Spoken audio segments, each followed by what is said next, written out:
Sebanyak 100 anak yatim dan jompo di dua desa yaitu Desa Tenjo dan Cilaku, Kecamatan Tenjo, Kabupaten Bogor memenuhi undangan dari Perumahan Puri. Turut hadir Babinsa dan Babinmas serta tokoh agama dan masyarakat sekitar.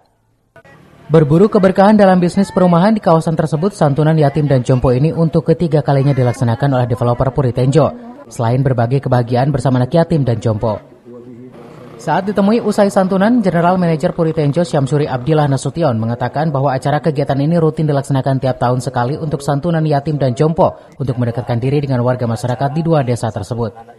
Acara santunan yatim dan untuk kita dan jompo, dan biasanya kita rutin kita laksanakan selama setahun sekali di bulan Ramadan, dan ini sudah tahun ketiga.